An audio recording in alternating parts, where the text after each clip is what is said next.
Welcome to the 2020 OSCIA Annual Conference. We will now begin with the skills development portion of our conference. I would like to welcome Alan Kruszel, our 2015 past president and current president for Eastern Valley Regional Soil and Crop Improvement Association, to the stage for our first panel session. Thank you, sir. All right, good morning, everybody. How are we doing? Oh my God, come on, the cash croppers are still asleep. Where's all the dairy folks? You've been up for 4 hours? Good morning. All right, we're gonna have a great discussion this morning about how to have successful events. So it's really, really good to have these people here this morning.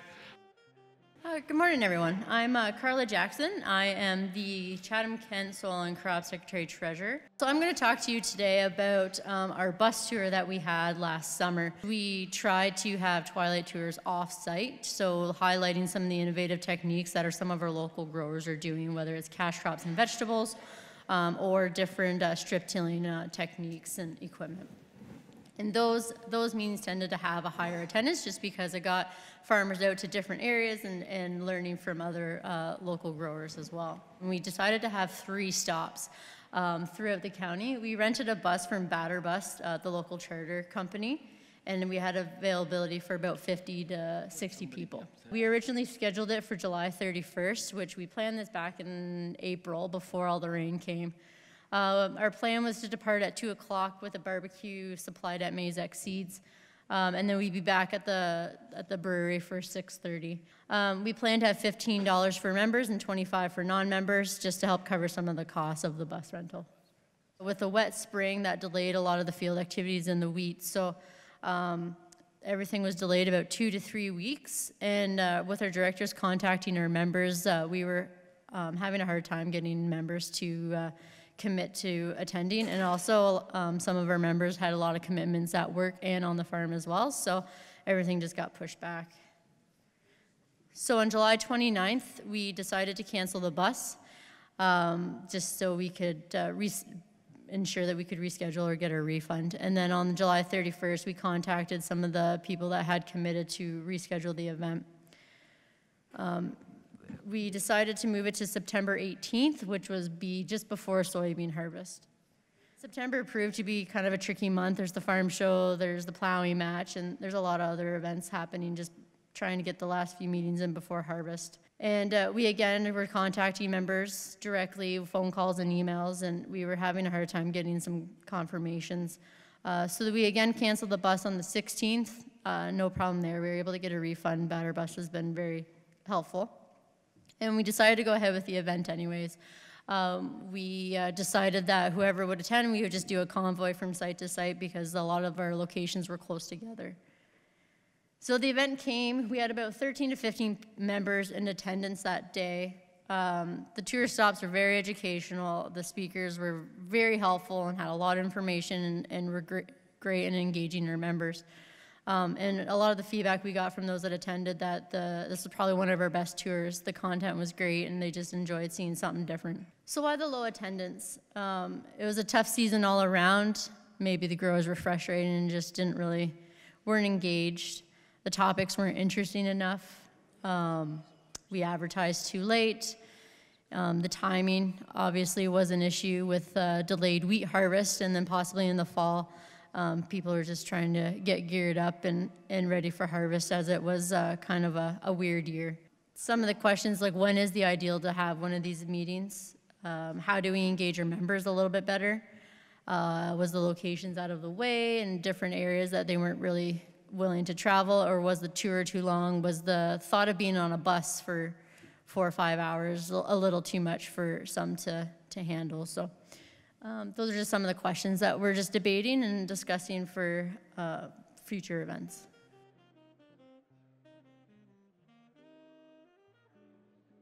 So what makes a successful meeting for Bruce? We feel like good attendance, peer-to-peer learning, experts in their field, like agronomists, and as many agronomists as we can get is usually helpful. We want it to be budget friendly. and demonstrations like soil aggregate stability testing and rainfall accumulators or simulators, things like that, and a variety. So we try and do a lot of crops, like we did canola, cereal rye, corn, soybeans, and wheat this year. And timeliness, meaning like a good time of the year. So we try and aim for areas like second week of July or the first week of July for most of our events, when we hope people aren't farming as much as normal, I guess. When you get to the day and one person says, thank you, it was a great meeting, then that makes all the difference. So just a few successful meetings we've had. The Mystery Summer Car Tour is a big one for many years. Usually we get great attendance, 50 to 60 people, catered lunch and an afternoon barbecue, and agronomists to diagnose problems in area fields. So the cost is usually about $20 for members, and that includes lunch. And some of the issues we were finding, too many cars on side roads, like we could get 40 or 50 cars. I wonder about safety concerns. It was hard to encourage networking between fields. We couldn't talk amongst each other when we were driving. And when we had a location, we'd usually start where our lunch was going to be, and that was usually Paisley Community Center. And we could only go like 15 or 20 minutes away in the morning because we had to make it back for lunch. So it didn't allow us to go very far and cover Bruce County. So we also did a summer bus tour, and much like Karla said, it was hard to get people to commit. It was a tough spring, and so we were to the point where we were about to cancel it, but thanks to Glassy funding, we were able to keep our capital costs pretty steady.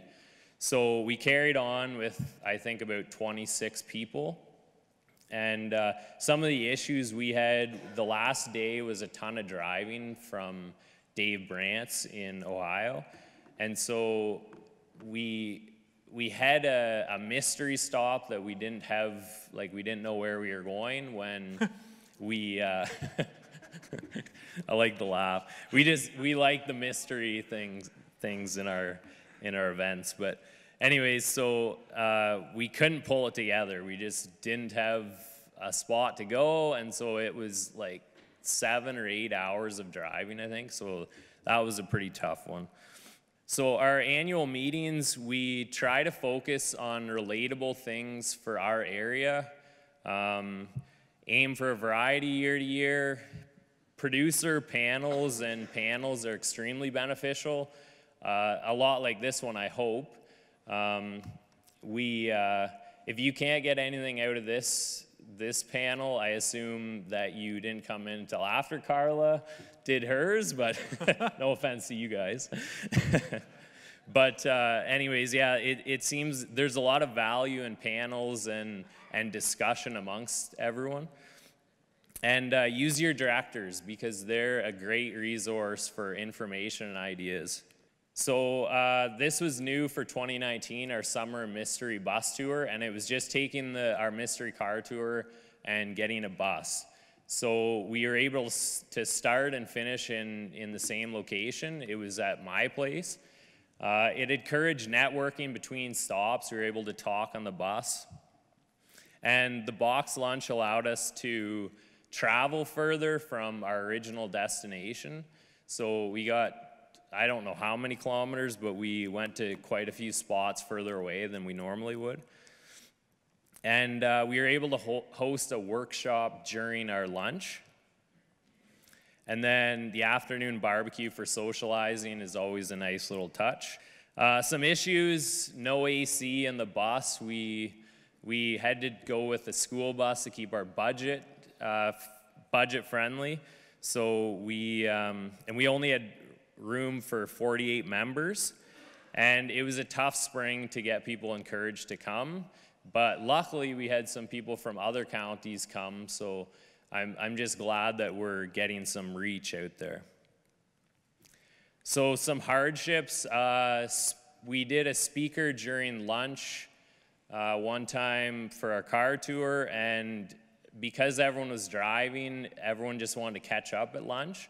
And so it was hard to have a speaker the whole time everyone was trying to eat and socialize. Low attendance, that's always tough. Technical issues like AV problems. I was talking to someone about that today. We had. And low RSVP numbers, they always make it tough for meal numbers. And demonstrations that turned into more of a sales pitch, that was not what we intended, but we had a dealership bring out a spinner to do ryegrass spreading, and it kind of turned into a sales pitch, and I wasn't really expecting that, so just beware of things like that. And a look ahead, we're looking to partner with counties on things like compaction action. We don't want to reinvent the wheel, and maybe aim for another meeting with some high caliber speakers and things, and trying to increase our reach and increase our membership. I'm going to talk to you about the Eastern Ontario Compaction Day that we put on this summer just outside of Winchester. So Warren Schneckenburger, I'm the second-ish vice president of the organization. And so I hail from Dundas County. We're a pretty successful county. We have a lot of really active directors. And so we decided to take on this very large undertaking. And it was definitely the largest project we've ever taken on. And we learned a lot doing it. It was a big risk for us. It was a huge event, and we got, well, not lucky, it was all by design, but the people came, which is wonderful. So we had about 312, I think, was the final tally, paid participants. They came from very far away. You can kind of see some buses. We had a couple buses from Quebec, 2 or 3 vans came up from New York State, so it was really great to get some interaction from a little farther afield than normal. You know, it was, every aspect of it took meticulous planning, and we really used the committee structure very effectively here. All right, so like I said, the committees were what really made this a success. We as a board in January, actually, at that point, sat down and we recognized how big a job this was going to be, and we knew that we needed a whip master. So we wrote a terms of reference, and we gave a chair that had probably more power than a normal chair normally would. So, like, there was literally a whip, which was important to get things done on time. But also that chair, should there be some shortfalls on committees, had the authority to spend money and make decisions as they came. And some examples of the other committees we had: the equipment, food. Food can ruin a great event if you have bad food, very important. I'm glad you brought up audiovisual. That was a huge key to our success, was we didn't cheap out on the screen. You could have, I think, watched a movie on the surface of the sun with the screen they gave us. Audiovisual, again, we had fantastic outdoor mics, never any wind disturbance. Finding a site for a compaction day, I know Elgin ran into this too. Getting a farmer to volunteer a field to be totally destroyed is it's a challenge, and we were very lucky to have Savita donate an already compacted heavy clay farm. And a few, I've thought about them just sitting here, a few more committees I forgot about. We had amazing support from AMAFRA. And of course, sponsorship. Sponsorship was a huge key to our success. The budget for this event was just under $70,000, and about half of that came in as sponsorship. So sponsorship was, and there was a lot of door knocking, and very, very important. So I think this is a real key aspect of why we had so much success. Was it wasn't 1 or 2 people. We had about 26 very active members working on this, all broke out into their little silos. Advertising, it's a real struggle. We had 300 people, and I almost feel like if we would have had a psych event, it's actually tomorrow, we probably would have had 1,000. I don't know how we can get farmers to get over this regret of not going, but like that's now been 3 compaction days in a row, and the next day everyone's like, damn, I should have gone. Oh, but how we can convince farmers that there's more value in an event like this than making 6 low-quality hay bales, I don't know. So we kind of diverted a little bit from our normal, just print media. Obviously, used the Soil and Crops calendar and things like that. We had an Ontario farmer, but we really aggressively went on Facebook and Twitter, and I think that's where our success of drawing further away people. The Quebecers weren't going to get the Ontario farmer, but they all saw it on Twitter. Same with New York. New York's extension brought 2 van loads up. It was great. So it's a struggle. It absolutely is.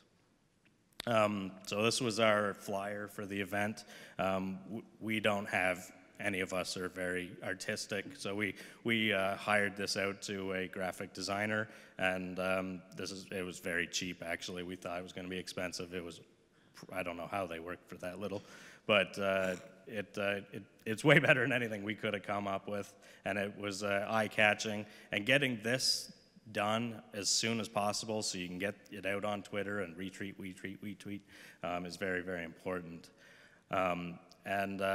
Yeah, a big issue that we as the ag community have is the last point, is not being afraid to charge money.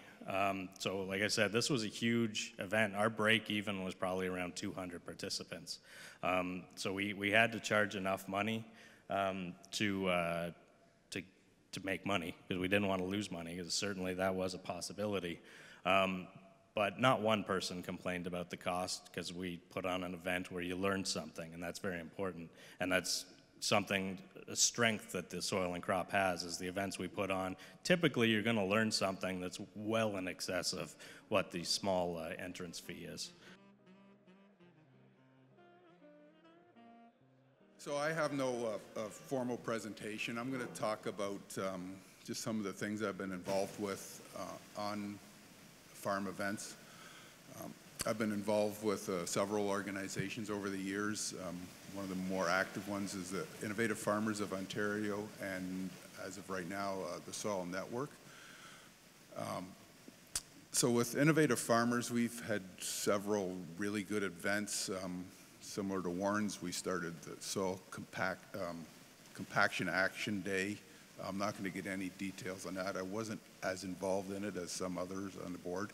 What I was involved with was a few years before that, we had a Soil Health Day at Kevin Icey's farm at Innisfil. Dr. Christine Jones, she happened to be in the country, so we tagged her onto our event.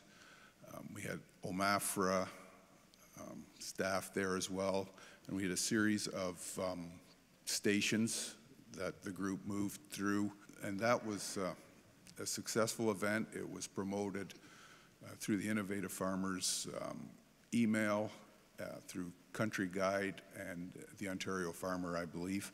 Got into precision ag workshops. That brought in a lot of people because there's equipment there and shiny, novel things. That tends to bring in people. Moving on to the Soil Network, and my activities there have mostly been with smaller on-farm events, maybe similar to a county soil and crop event. I had one on my farm, and it was same principle. I had a series of projects on my farm. I brought in or advertised mostly through social media. I was targeting a specific group of people that were interested in what I was doing on that farm. And I had roughly 70 people come out. I had 3 stations as well. I had a soil pit and missed a tile, so that was good. I had, at the time, I had University of Guelph doing a research project on my farm, and I had the 3 grad students who are working on that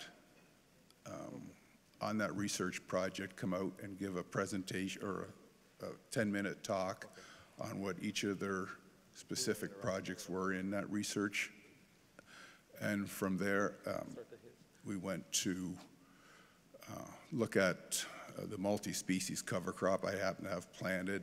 It was very targeted to a specific audience, so I wasn't concerned if the numbers were huge, but I was happy. I've been asked to participate in a couple of Kent soil and crop events, which I think worked out well, the one at Mark Richards' shop.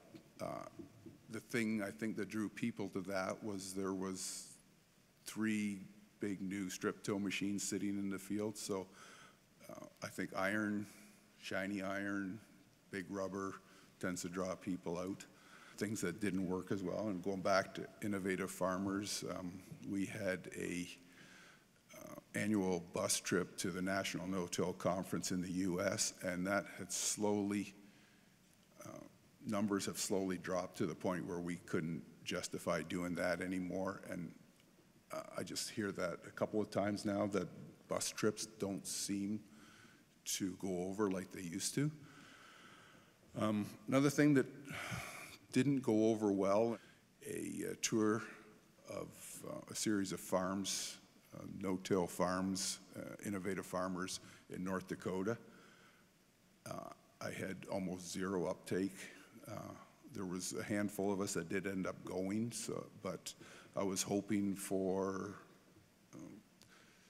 15 to 20, ended up with 7 of us going. So that was not a cost to me because everybody was going to look after their own costs, but it was a little disappointing in that. That's a chunk of my experience with events. Why don't you join me in thanking our phenomenal panel for their excellent advice for us today. They did a really great job.